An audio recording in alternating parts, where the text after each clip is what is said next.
Democrats, are you in the house tonight? Folks, it's been 40 days. It's been 40 days. Seems like forever. And here's the thing. I knew that he was a scoundrel. I knew that he was a liar. I knew that he was a predator. But I didn't know that he was cold and heartless the way he is. Because as you know, here in Northern Virginia, he has devastated working families who brought their expertise and their talent and years in the federal government. I always knew that Donald Trump would be a fighter for those who are born with the most, for those who have the most. But right now in this time, we need leaders who are willing to stand up for those who are born with the least and those who have the least. And I know a little bit about that.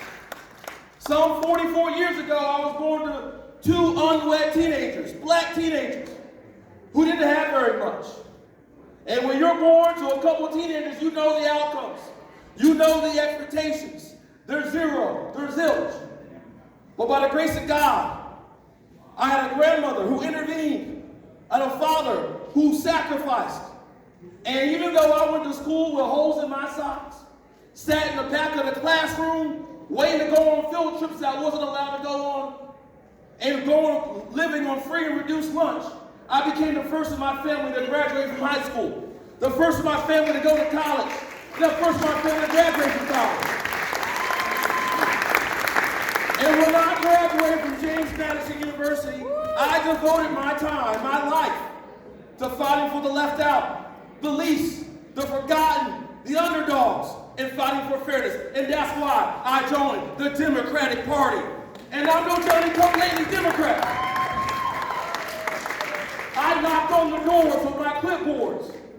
I helped advise candidates at the local level, the state level, and also those in the legislature. And at 26 years old, I ran the state Democratic Party right here in Virginia. At 32 years old, I was appointed as Secretary of the Commonwealth, the youngest member of Governor McCall's cabinet, and the first black Secretary of the Commonwealth. And I'm a believer that with opportunities like this, you only get one of these opportunities in a lifetime.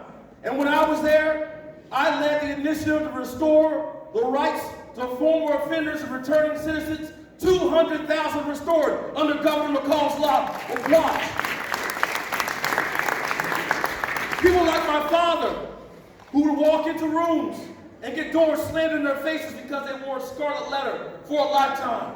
I believed in redemption and forgiveness, and I brought that to government. That's why I ran for mayor of the capital city of Richmond. And at 35 years old, I was elected the youngest mayor in Richmond's history.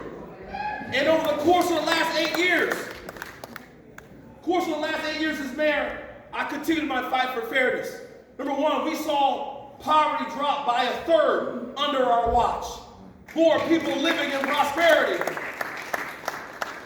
We did that by bringing together economic opportunity and economic growth. We did programs that were innovative and pioneered them right in Richmond. Programs like making transit fare free in the city of Richmond, ensuring that those living on a fixed income, those who were also workers, were able to get fare free transit. We also were able to fund our schools. I increased funding for Richmond public schools by nearly 60% on my watch. We saw educators now who are on an average being paid $52,000 a year. When I left, they were being paid $73,000 a year on average.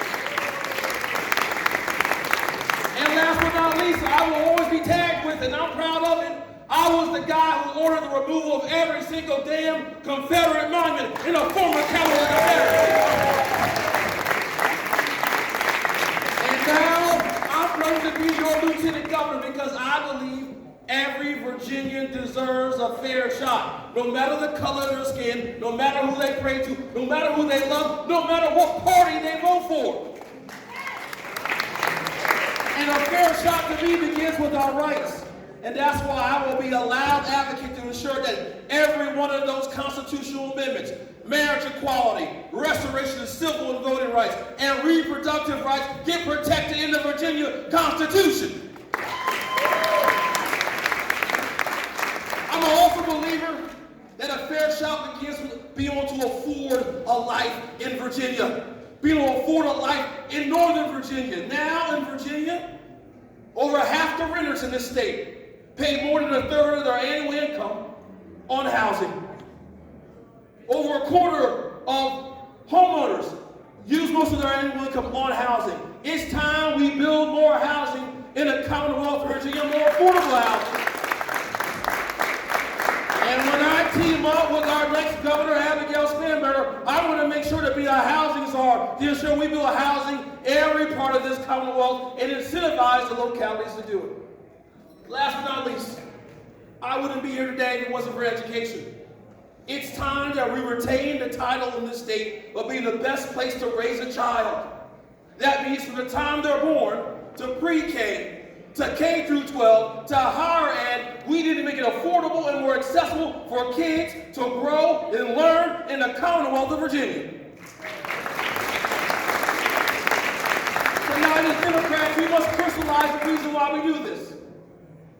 Just miles away from here on Route 1, there's a family who's doing everything we've always told them to do. They're working hard, they're playing by the rules, they're keeping their nose clean, they got kids who are going to school and doing everything we've always told them to do. But the window of opportunity is closing on them.